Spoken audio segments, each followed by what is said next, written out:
Well, embracing change is what it's all about now in the world of corporate video and PR.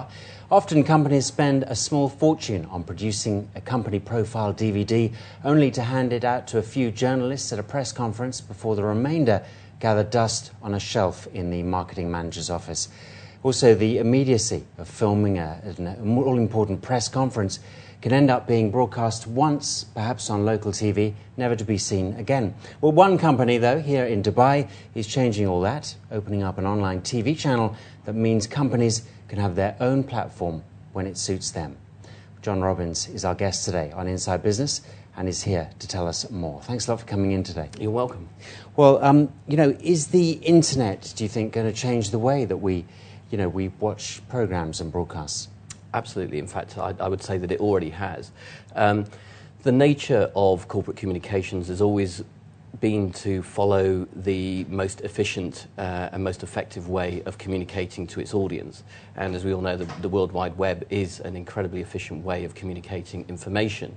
Now that the relationship between bandwidth and compression has got to a stage where video can be reasonably transmitted across the internet, it's no surprise that there is a huge boom in video across the internet, using companies like ours to help deliver that. Now, I mean, obviously the corporate DVD is very important still for companies and press conferences which need to be covered, but often they're posted on the company's website, and the quality generally goes down. Some of them are unwatchable, and not only that, but buffering is a situation where it starts and then it stops.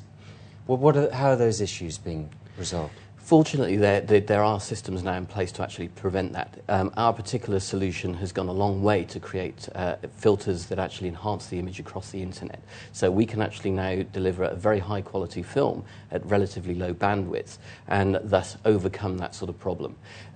It's down to the fact, historically it's been down to the fact that it's down to the video bandwidth available, which has always been a little bit restricted. Fortunately, that has increased a little bit, although there's still a challenge in the Middle East.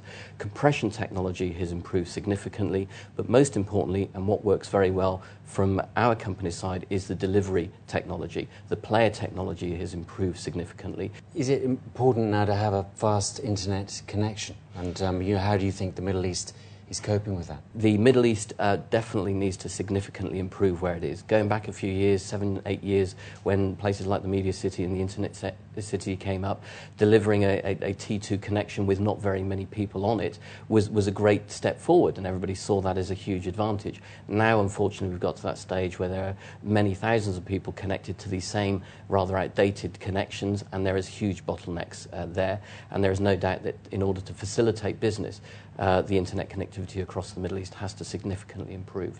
One very good thing is archiving of material.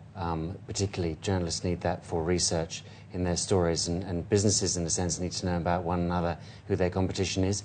How has that been done through your company? At the moment, everything that goes online stays online for a minimum of a year. We've got multiple channels, so there are different packages or versions of our channel going out.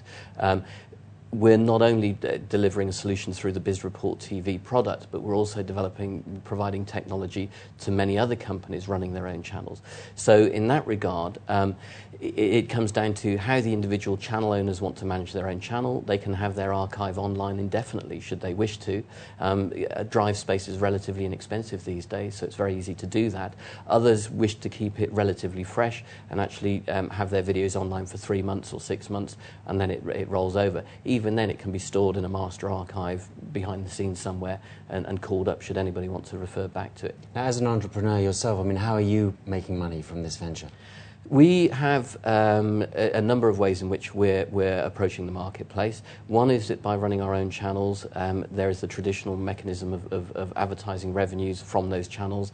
By demonstrating a certain amount of viewership, we are providing an opportunity for advertisers to present their material online. We're also selling the technology to companies that run their own television channels.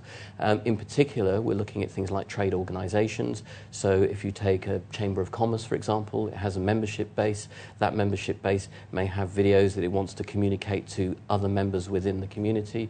perhaps other chambers around the world. And so we're actually providing these gateways where companies can choose a multiple range of outlets to actually present their material. So it's not just about presenting a corporate video or a news release on your own website, it's about syndicating that material across multiple websites. Now, as the competition hots up in this whole world of media and television and audio-visual, how long is it going to be, do you think, before we're actually all watching programmes as and when we want to watch them from the internet? I know a lot of people that are already doing that. The capability already exists. In fact, I would say that the biggest drawback in the Middle East in terms of why people aren't really doing it to that extent is more down to the bandwidth issue than not. I mean, televisions are now launched onto the marketplace that are actually web-enabled.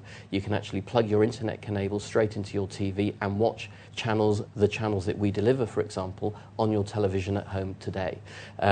The issue is you have to be in an area of bandwidth that will actually allow that to stream at a reasonable quality. So the technology is actually not only available, it's actually in place and it's actually working.